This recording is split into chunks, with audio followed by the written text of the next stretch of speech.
Hello everyone, welcome to my channel Go for Logics.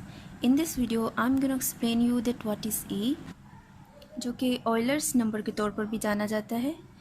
और अगर हम इसकी वैल्यू की बात करें तो इसकी वैल्यू कुछ यूँ होती है 2.71828 and it keeps on going.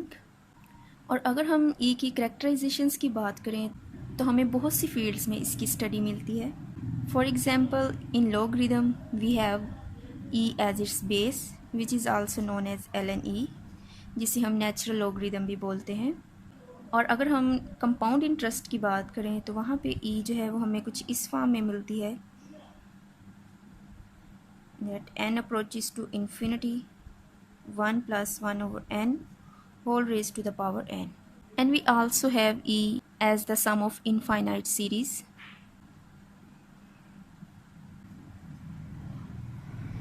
And for e we also have exponential function, and we know that its derivative is equal to itself.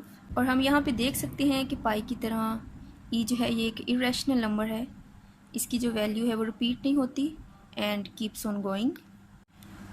तो ये e है क्या और इसकी ये वैल्यू हमें कैसे मिलती है, इस वीडियो में मैं ये आपको डिटेल से बताने वाली हूँ।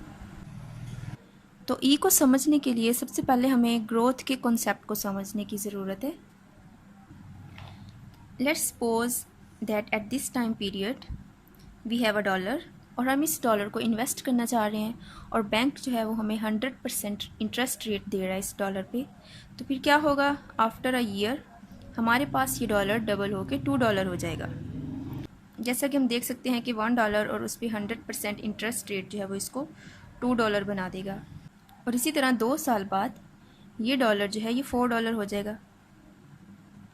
जैसा कि हम देख सकते हैं कि $2 पे 100% इंटरेस्ट रेट जो है वो इसको $4 बना देगा। लेकिन अगर हम यहाँ पे एक बात गौर करें कि पूरे साल के दौरान जो है वो हमें कोई प्रॉफिट नहीं मिल रहा है, लेकिन एंड पे सडनली जो है वो हमें 100% जो है प्रॉफिट मिल रहा है। और ऐसे ही आगे देखें तो यहाँ पे भी हमें कोई प्रॉफिट नहीं मिल रहा है और at the end of the year जो है वो हमें 100% प्रॉफिट मिल रहा है। तो क्या ऐसे होता है कि जो प्रॉफिट है वो हमें सिर्फ साल के आखिरी दिन में मिलता है? लेट्स सपोज कि एक बच्चा है जिसकी हाइट जो है वो 3 फीट है और साल के एंड पे उसकी हाइट 4 फीट हो जाती है। तो क्या ये हाइट जो है ये सडनली इंक्रीज़ करती है या ग्रेजुअली? ऑफ कोर्स उस बच्चे की जो हाइट है वो through out the year increase करेगी, सडनली इंक्रीज़ नहीं करेगी। और ये जो प्रॉफिट है ये भी कुछ इसी तरह से काम करता है। तो जैसे हमने कहा कि किसी भी चीज़ की जो ग्रोथ है वो सडनली नहीं होती है, तो हम ऐसा करते हैं, जो हमारा 1 साल का टाइम पीरियड था उसको हम 2 पार्ट्स में डिवाइड कर लेते हैं। Let's have 6 months here and next 6 months here. तो क्या होगा, हमारा जो 100% का इंटरेस्ट रेट है वो भी डिवाइड हो जाएगा, वो दोनों पार्ट्स के लिए 50% हो जाएगा। तो हमारे पास ये जो $1 है वो आफ्टर 6 मंथ्स 50% रेट से $1.5 बन जाएगा। या हम सेपरेटली बताएं तो $1 ऐसे ही रहेगा और इस पे जो 50% हमारा इंटरेस्ट रेट है वो $0.5 में आ जाएगा। अब अगर हम नेक्स्ट 6 मंथ्स की बात करें तो ये वैल्यू हमारे पास आएगी 1.5 और इस वैल्यू पे 50% इंटरेस्ट रेट $0.5 और इस वैल्यू पे 50% इंटरेस्ट रेट $0.25 आ जाएगा। और अगर हम ये नेट अमाउंट देखें तो क्या हो जाएगी, $2.25। और अगर आपको याद हो तो सिंगल इंटरवल में हमारी जो वैल्यू बन रही थी वो 2 बन रही थी। इसका मतलब है कि अगर हम अपने इंटरवल्स को बढ़ा रहे हैं तो हमारा जो प्रॉफिट है ये भी इंक्रीज़ हो रहा है। तो अगर हम 2 की बजाय 4 इंटरवल्स ले लें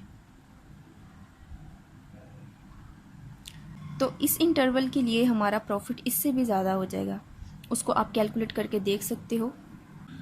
जनरली अगर हम इस प्रोसेस को समझना चाहें तो इसके लिए हम ये फार्मूला यूज़ कर सकते हैं, 100% divided by 2 whole raise to the power 2। ये होगा हमारे पास 2 इंटरवल्स के लिए। और अगर हम 4 इंटरवल्स की बात करें तो हमारे पास ये वैल्यू कुछ ऐसे आ जाएगी। और अगर हम n इंटरवल्स की बात करें तो हमारे पास वैल्यू किस फॉर्म में आएगी, 1/100 100% divided by n whole raised to the power n। तो अगर हमारा टाइम पीरियड 1 है तो at the end of the year हमारा $1 जो है वो 100% इंटरेस्ट रेट से डबल हो जाएगा। तो जैसे हमने देखा है कि अगर हम अपने टाइम पीरियड्स को बढ़ा देते हैं तो हमारे जो रिटर्न्स हैं ये भी बढ़ते जाएंगे, और अगर हम इसको 4 कर दें तो हमारे रिटर्न्स जो हैं वो कुछ इस वैल्यू में हमें मिलेंगे। और अगर हम अपने टाइम पीरियड को 12 पार्ट्स में डिवाइड कर दें तो हमारे रिटर्न्स और बढ़ रहे हैं, और अगर हम 365 पार्ट्स में डिवाइड कर दें तो हमारे रिटर्न्स और बढ़ जाएंगे। मतलब हम अपने साल को जो है वो डिवाइड करके महीनों में ले आए हैं और दिनों में ले आए हैं। और अगर हम अपने टाइम पीरियड्स को बढ़ाते जाएं तो हमारे पास जो वैल्यू आएगी वो कुछ इस तरह से होगी। और अगर आप गौर करें तो ये ई की वैल्यू है, हाँ जी ये ई ही है जिसको हम तब से ढूंढ रहे थे। सो फ्रेंड्स, अगर हम अपने टाइम पीरियड्स को बढ़ाते जाएं तो हमारा प्रॉफिट जो है वो इंक्रीज़ होता जाएगा। लेकिन ऐसा नहीं है कि हम इस तरह से इनफाइनाइट मनी जो है वो हासिल कर लेंगे। हमारा जो प्रॉफिट है वो बढ़ तो रहा है लेकिन इस पॉइंट पे आके कन्वर्ज होना शुरू हो जाता है।